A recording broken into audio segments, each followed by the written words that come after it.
Hey guys, welcome back to another lecture of C programming। तो आज के lecture में हम बात करेंगे एल्गोरिथम के बारे में। तो बेसिकली एल्गोरिथम क्या होता है? तो एल्गोरिथम पे जाने से पहले हम लोग यहाँ पे एक चीज देख लेते हैं कि जब हम लोग एक प्रोग्राम लिखते हैं तो उसके बेसिकली दो फेसेस होते हैं।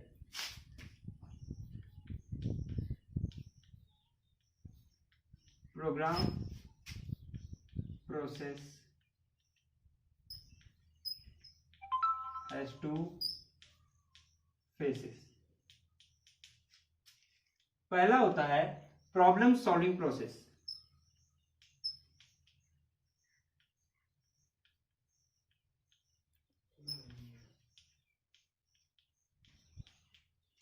And second is implementing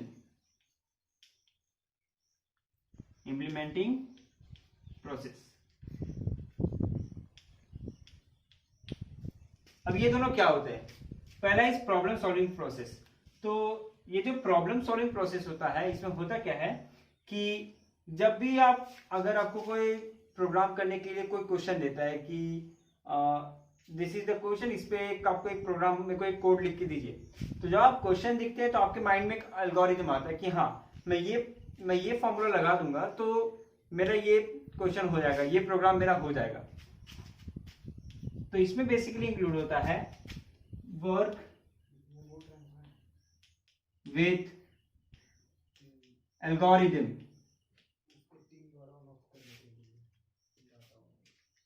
work with algorithm. Okay, तो जब हमें यहां से प्रॉपर मालूम पड़ जाता है कि ठीक है, हमें दो वेरिएबल को लेना है, दो वेरिएबल को ऐड करना है, ठीक है, तो यहां पे जो हम लोग लैंग्वेज यूज करते हैं that's basic English, or should I say the language that we understand, that's normal language। okay, बाद में second is implementing process. Implementing process में क्या होता है कि यहाँ पे जो आपने एल्गोरिथम लिखा है नॉर्मल इंग्लिश या फिर नॉर्मल लैंग्वेज में, उसको कोडिंग या फिर बोलूं मैं प्रोग्राम के फॉर्म में लिखना, that's called implementing process. Program के फॉर्म में लिखना, इसको बोलते हैं इम्प्लीमेंटिंग प्रोसेस। अब बात करते हैं एल्गोरिथम के बारे में। एल्गोरिथम क्या होता है?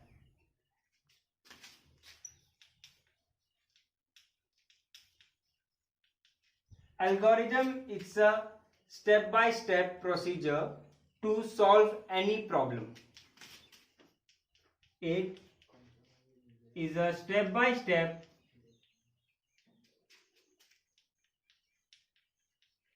procedure to solve any problem। Okay, तो एल्गोरिथम होता है कि बेसिकली यही होता है कि हम लोग जब 7th 8th 9th 10th में, तब भी कोई भी अगर हम लोग को क्वेश्चन दिया जाता था, इवन इट्स अबाउट कि a+b का होल स्क्वायर निकालो, ठीक है, तो उसके भी एक प्रोसेस रहते थे कि नहीं, पहले इसको एक्सपांड किया जाता था, बाद में वैल्यूज पुट कर दिए जाते थे, बाद में फिर उसको मल्टीप्लाई कर दिया जाता था, फिर ऐड कर दिया जाता, फिर फाइनल आंसर निकल जाता था। तो it's a step by step procedure जो कि हम लोग फॉलो करते हैं। अगर ये अभी ठीक से नहीं समझ रहा तो कोई बात नहीं, इसके बाद जो एग्जाम्पल करेंगे उसमें अच्छे से समझ जाएगा। और जो the problems that we write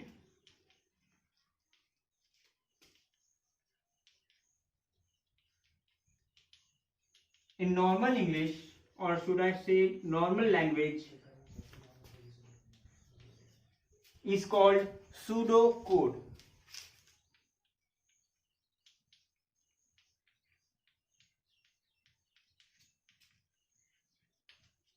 जो हम लोग नॉर्मल लैंग्वेज में लिखते हैं बस अपने एल्गोरिथम के लिए, उसको सूडो कोड कहा जाता है। तो पिछले लेक्चर में हमने ये भी देखा था कि किस तरह फ्लो चार्ट बनते हैं, बट हम लोग ने, हमारे पास इतना टाइम नहीं बचा था कि हम लोग एग्जांपल देख सके।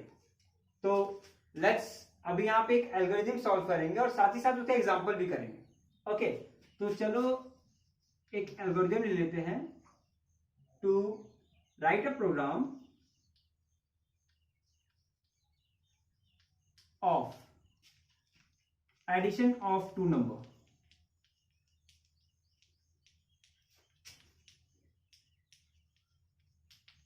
Okay, addition of two number. यहां पे हम अपना एल्गोरिथम लिखेंगे और वहां पे अपना हम फ्लो चार्ट बनाएंगे। अगर फ्लो चार्ट आपको कल जो पिछले लेक्चर में जो बताया था फ्लो चार्ट, अगर वो अच्छे से याद होगा तो ये आपको बहुत अच्छे से समझेगा, और नहीं समझेगा नॉट टू वरी, मैं हूं।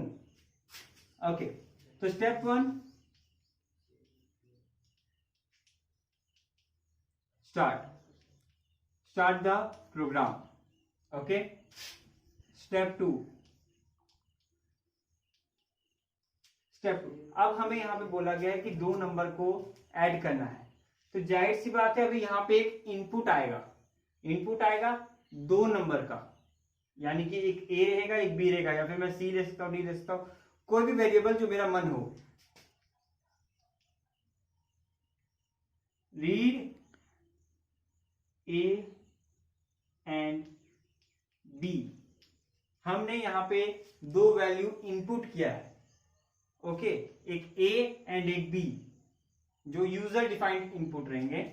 Then step 3, compute. अब कंप्यूट यहां पे कैलकुलेशन होगा, तो कैलकुलेशन बेसिकली हमें क्या क्वेश्चन बोला है, एडिशन ऑफ 2 नंबर, तो इसका सिंपल रहेगा कि ठीक है एक सम रहेगा जिसमें आंसर स्टोर रहेगा। ओके, अब बाकी उसके बाद क्या रहेगा, ए प्लस बी, तो कंप्यूट में sum is equal to A plus B. Okay, step 4, अब हमारे पास हमारा सम आ गया है। अब इसको जैसे यहां पे हमने इनपुट डाला था, तो कुछ इनपुट डालने पे आउटपुट तो आएगा ही, तो प्रिंट होगा, जो कि हमारे स्क्रीन पे प्रिंट होता है आउटपुट, वही यहां पे वही वर्ड यूज करेंगे, प्रिंट सम। हमारा क्वेश्चन हो गया सॉल्व, क्योंकि हमारा यही काम था, program of addition of 2 number, तो सम तो निकल गया। तो स्टेप 5 इज एंड। ओके, तो ये हो गया हमारे एक algorithm of addition of 2 number. अब अगर कोई बोले कि इसका फ्लो चार्ट मेरे को बना के दो, flow chart of addition of 2 number, तो आइए देखते हैं। याद होगा फ्लो चार्ट में तो सबसे पहले ये रहता है, बताया था कि इसको बोलते हैं टर्मिनल। ये हमेशा स्टार्टिंग में और एंड में रहेगा। तो ओके, पहला अपना है स्टार्ट, तो यहां पे हो गया अपना स्टार्ट। देन डाउनवर्ड एरो, ये बताता है फ्लो ऑफ द प्रोग्राम, कि कोड्स कैसे कैसे फ्लो हो रहे हैं। ओके, कि इसके बाद कौन सा स्टेप आ रहा है, इसके बाद कौन सा स्टेप आ रहा है, इसके लिए होते हैं ये एरोस। उसके बाद है हमने लिया है रीड, यहां पे इनपुट आ रहा है, तो इनपुट के लिए क्या है ये। ओके, तो यहां पे क्या है, read A and B, read A and B, ये इनपुट और आउटपुट के लिए ये यूज किया जाता है। ओके, एंड कंप्यूट यहां पे कैलकुलेशन हो रहा है, sum is equal to A plus B, एक कैलकुलेशन हो रहा है, तो कैलकुलेशन प्रोसेसिंग के लिए क्या यूज होगा, एक वापस से downward arrow and box, processing, calculate, compute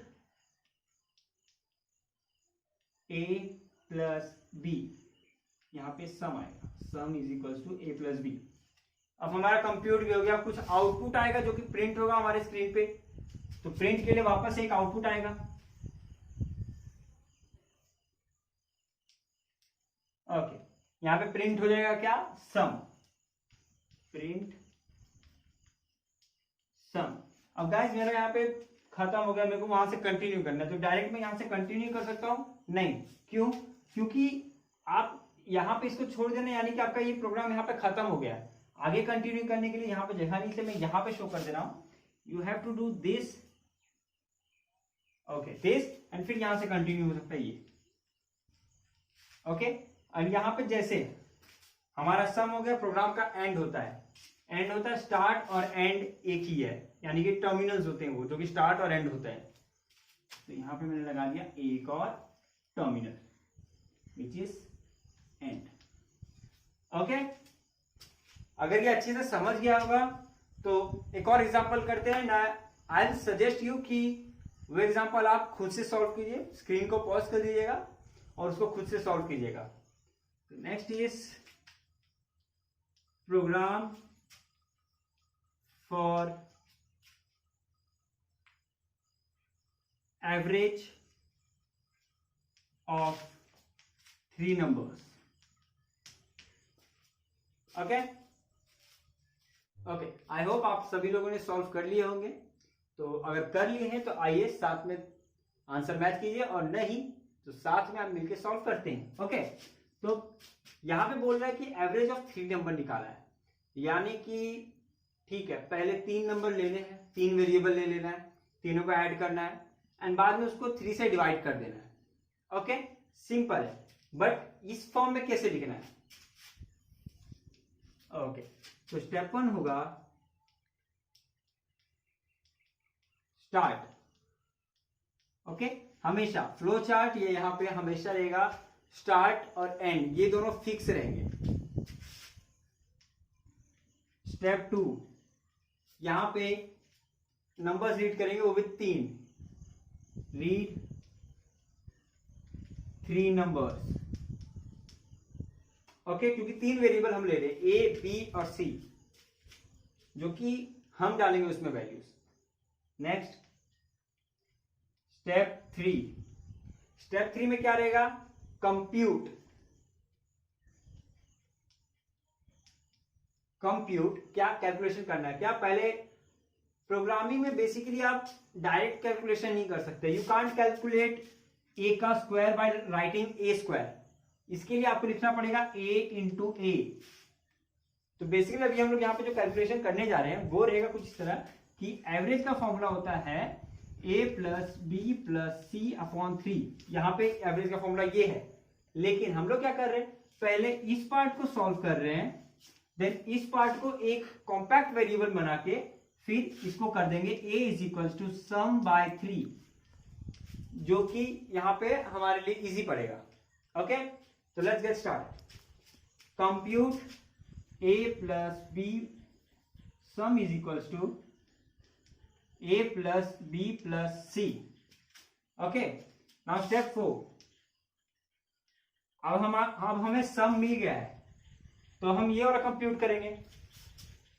compute average is equals to AVG, average is equals to sum divide by 3। Okay, आप प्रोग्रामिंग लैंग्वेज में ये डिवाइड के लिए आप ये वाला साइन यूज नहीं कर सकते हो, you have to use sign this slash. Okay okay, तो ये हो गया।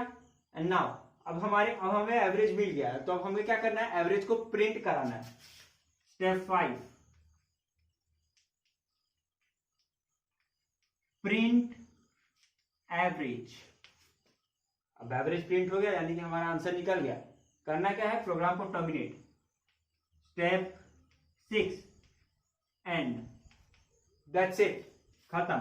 अब फ्लो चार्ट कैसे बनाना? आई होप आप लोगों ने फ्लो चार्ट बनाया होगा, नहीं तो अभी पॉज करो और अभी फ्लो चार्ट बनाओ, और नहीं तो वापस से पिछला लेक्चर जाइए और वापस से वो वीडियो देखिए, क्योंकि flow chart is a kind of a important role in programming.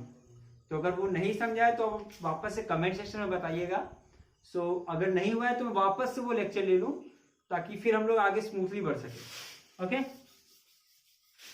Okay, अब बनाते हैं फ्लो चार्ट। फ्लो चार्ट पहला स्टार्ट, तो टर्मिनल स्टार्ट। फ्लो कैसे है, डाउनवर्ड है इसका, तो downward arrow. Then read 3 numbers, input या आउटपुट है,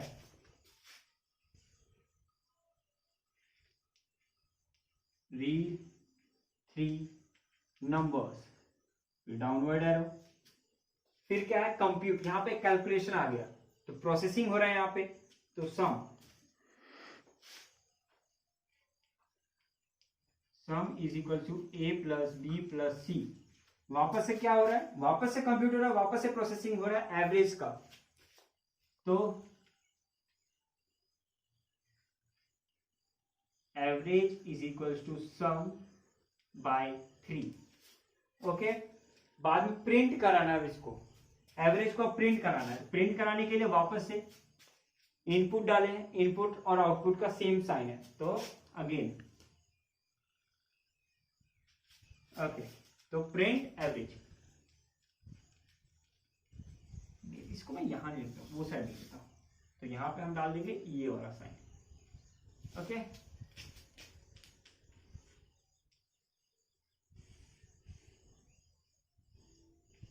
प्रिंट एवरेज। ओके, नाउ अब एवरेज हो गया, end of the program, program को terminate. Okay, so that's it for today. तो आज के लिए बस इतना काफी है, एंड अगर इसमें कहीं भी डाउट हो तो प्लीज कमेंट सेक्शन में बताइए। एंड कल के टॉपिक में हम बात करेंगे अबाउट कैसे हम एक प्रॉपर प्रोग्राम को लिखे, किस फॉर्मेट में लिखे। जैसे हम लेटर लिखते हैं तो उसका एक फॉर्मेट होता है, इनफॉर्मल, फॉर्मल, सबका एक फॉर्मेट होता है। तो जो प्रोग्राम हम लिखते हैं उसका भी एक फॉर्मेट होता है, तो कल हम उसके बारे में बात करेंगे। Okay, and do hit like, comment and subscribe the channel, और शेयर करो जितना पॉसिबल है। ठीक है, चलो, thank you, will meet in the next lecture. Hey guys, thank you so much for supporting that much. तो आज के लेक्चर से जाने से पहले मैं ये बोलना चाहूँगा कि आज हमने जो जो सीखा है उसके बारे में एक काइंड ऑफ अ वर्कशीट, जिसमें कि 1 से 2 क्वेश्चन रहेगा जो कि आपकी प्रैक्टिस करने के लिए रहेगा। तो वो नीचे डिस्क्रिप्शन बॉक्स में उसका लिंक होगा, please go and solve that. अगर आप daily go through the lecture कर रहे हो तो वर्कशीट आपके लिए सॉल्व करना एक अच्छा रहेगा, और ये मेरे दिमाग में थोड़ा लेट से आया है, बट या तो उसको सॉल्व कीजिए। एंड साथ में अब से हर लेक्चर में अगर कुछ ऐसा सॉल्विंग पार्ट रहेगा तो उसके लास्ट में at the end of the video description box में आपको वर्कशीट मिलेगा, जो कि आप लोग उसको सॉल्व कीजिएगा। एंड अगर उस वर्कशीट पे कहीं भी डाउट रहेगा, कमेंट सेक्शन है, नहीं तो मैं डिस्क्रिप्शन बॉक्स में अपना ईमेल एड्रेस दे दूंगा, उस पर आप लोग अपना डाउट भेज दें। ओके, एंड साथ में अगर आप सॉल्व कर रहे हैं एंड आपको पता नहीं है कि सही है, राइट है, क्या है, तो you can click the snap of it and send me through the Gmail। and साथ ही साथ मेरे आपको जैसे डेली लेक्चर के हिसाब से उसमें एक नोट्स मैं ऐड करता जाऊंगा, और उसका एक PDF आपको डिस्क्रिप्शन बॉक्स में मिलता जाएगा। Okay, thank you, keep supporting.